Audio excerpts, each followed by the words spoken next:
أعوذ بالله من الشيطان الرجيم بسم الله الرحمن الرحيم تبارك الذي بيده الملك وهو على كل شيء قدير الذي خلق الموت والحياة ليبلوكم أيكم أحسن عملا وهو العزيز الغفور الذي خلق 7 سماوات طباقا ما ترى في خلق الرحمن من تفاوت فارجع البصر هل ترى من فطور ثم ارجع البصر كرتين ينقلب إليك البصر خاسئا وهو حسير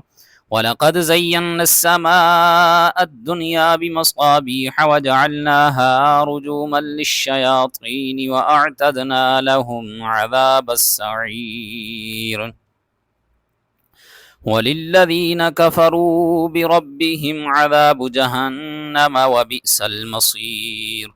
إذا ألقوا فيها سمعوا لها شهيقا وهي تفور تكاد تميز من الغيظ كلما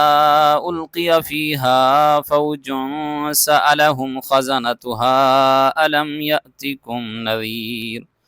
قالوا بلى قد جاءنا نذير فكذبنا وقلنا ما نزل الله من شيء إن أنتم إلا في ضلال كبير وقالوا لو كنا نسمع أو نعقل ما كنا في أصحاب السعير فاعترفوا بذنبهم فسحقا لأصحاب السعير إن الذين يخشون ربهم بالغيب لهم مغفرة وأجر كبير وأسروا قولكم أو اجهروا به إنه عليم بذات الصدور ألا يعلم من خلق وهو اللطيف الخبير هو الذي جعل لكم الأرض ذلولا فامشوا في مناكبها وكلوا من رزقه وإليه النشور أأمنتم من في السماء أن يخسف بكم الأرض فإذا هي تمور أم أمنتم من في السماء أن يرسل عليكم حاصبا فستعلمون كيف نذير ولقد كذب الذين من قبلهم فكيف كان نكير أولم يروا إلى الطير فوقهم صافات ويقبضن ما يمسكهن إلا الرحمن إنه بكل شيء بصير أمن هذا الذي هو جند لكم ينصركم من دون الرحمن إن الكافرون إلا في غرور أمن هذا الذي يرزقكم إن أمسك رزقه بل لجوا في عتب ونفور أفمن يمشي مكبا على وجهه أهدى أمن يمشي سويا على صراط مستقيم قل هو الذي أنشأكم وجعل لكم السمع والأبصار والأفئدة قليلا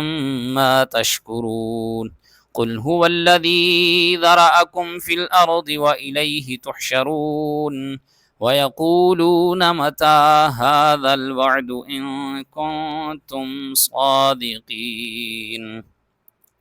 قل إنما العلم عند الله وإنما أنا نذير مبين فلما رأوه زلفة سيئت وجوه الذين كفروا وقيل هذا الذي كنتم به تدعون قل أرأيتم إن أهلكني الله ومن معي أو رحمنا فمن يجير الكافرين من عذاب أليم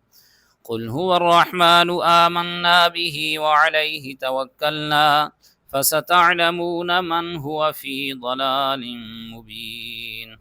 قل أرأيتم إن أصبح ماؤكم غورا فمن يأتيكم بماء معين قل أرأيتم إن أصبح ماؤكم غورا فمن يأتيكم بماء معين